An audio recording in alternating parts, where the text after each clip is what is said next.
bounds. Hello friends, welcome back to my YouTube channel AI World. My name is Chandramani. I am a data scientist in Vijaya Robotics. So friends, in previous lecture we have learned about comparison operators. So today's our topic is identity operators. So let's begin our topic identity operators. सबसे पहले हम जान लेते हैं identity operators होते क्या हैं. Identity operator मतलब आइडेंटिटी का मतलब होता है पहचान. अब पहचान कराना, यहाँ पे हम डेटा का पहचान करें. डेटा टाइप्स क्या होते हैं, कौन से डेटा टाइप किस मेमोरी लोकेशन में लोकेटेड हैं. सो हम इस आइडेंटिटी ऑपरेटर्स का यूज करके चेक करेंगे. अभी हम एक एग्जांपल लेते हैं आइडेंटिटी ऑपरेटर्स क्या होते हैं. देखिए, मान लेते हैं हमारे पास एक हम स्कूल विजिट किए, वहाँ पे हम दो स्टूडेंट का आइडेंटिटी चेक कर रहे हैं. आईडी, वहाँ पे आईडी होती है बच्चों की. तो हम दो आईडी कार्ड उठा लेते हैं और उन दो आईडी कार्ड में हम चेक करते हैं. बच्चों की फ़ोटोग्राफ्स होती है और उनका नाम, फ़ोन नंबर और एड्रेस होता है. अब नेम सेम हो सकता है और नंबर भी सेम हो सकता है, लेकिन एड्रेस आपका कभी सेम नहीं होगा. मान लीजिए एक बच्चा है आपका दिल्ली का और एक लखनऊ का.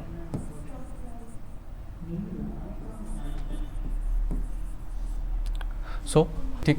अब जो बच्चा ए है वो दिल्ली का रहने वाला है और जो बच्चा बी है वो लखनऊ का है. अब इनका जो एड्रेस है रहने का वो दिल्ली और लखनऊ है. अब ये चीज़ हम कोडिंग में कैसे यूज करेंगे, आइए देखते हैं पाइथन के कोड से.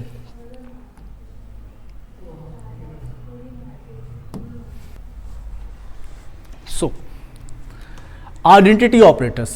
The identity operator is check if two variable point is the same object is in memory rather than if their values are same.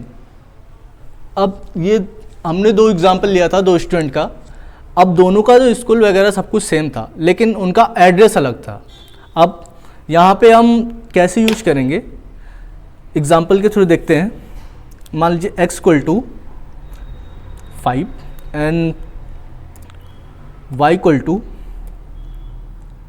5 है. अब यहाँ पे हम तो डेटा यूज़ करेंगे पाइथन में.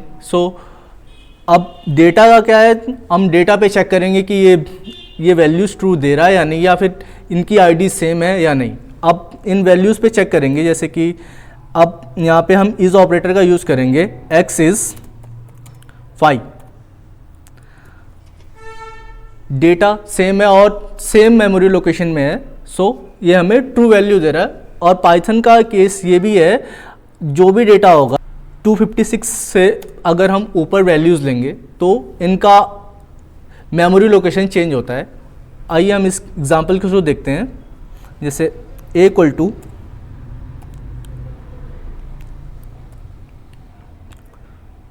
258 and b = 258. A is B. यहाँ जो वैल्यूज़ हैं, इसका मतलब है नहीं है. यहाँ पे दो वैल्यू कंपेयर कर रही है उन मेमोरी लोकेशन के ऊपर. यहाँ पे देखिए वैल्यूज़ ऊपर वाले केस में भी सेम थी 5 और यहाँ पे 258 है. पाइथन के केस में अगर हम 256 से ऊपर वैल्यूज़ लेते हैं तो उनका मेमोरी लोकेशन चेंज हो जाता है, और अगर 256 से नीचे ले रहे हैं वैल्यूज़ तो उनका सेम मेमोरी लोकेशन होगा अगर वेरिएबल डिफरेंट हुए तो भी. यहाँ पे इस ऑपरेटर का यही काम होता है कि आप डेटा में किस लोकेशन में वैल्यूज़ स्टोर हैं वो सब हम इस ऑपरेटर से चेक करते हैं. हमारे पास एक और ऑपरेटर है इज़ नॉट.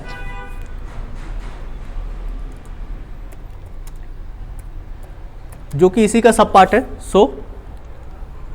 यहाँ पे देखेंगे हम एक एग्जांपल ले लेते हैं. s = t =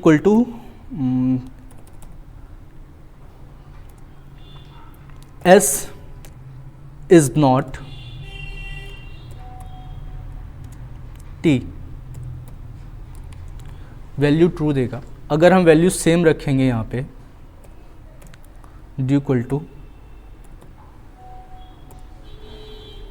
r equal to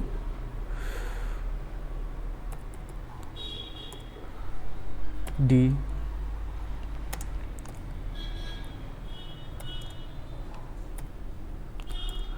अगर हम d इज़ r लिखते हैं तो वैल्यू फॉल्स आएगी, और इसी के स्थान पे हम लिखेंगे d इज़ नॉट r, तो वैल्यू ट्रू आएगी। क्योंकि इनका मेमोरी लोकेशन अलग अलग होने के कारण ये वैल्यू फॉल्स दे रहा है, और जब हम इज़ नॉट का यूज़ कर रहे हैं तो हमें मैटर नहीं करता कि जो भी हमारा मेमोरी लोकेशन है डिफरेंट है। अब इज़ नॉट का मतलब नहीं है, दोनों का मेमोरी लोकेशन डिफरेंट है। सो इज़ नॉट का यहाँ पे मीनिंग है कि हम दोनों का कंपेयर नहीं कर रहे कि ये दोनों एक ही मेमोरी लोकेशन पे लाई कर रहे हैं, और ये जो है ये डिफरेंट मेमोरी लोकेशन पे लाई कर रहे हैं। सो जब हम डी इज़ नॉट यूज़ करेंगे तो डिफरेंट मेमोरी लोकेशन पे लाई करेंगे। सो एक और एग्जांपल देख लेते हैं। x equal to and y equal to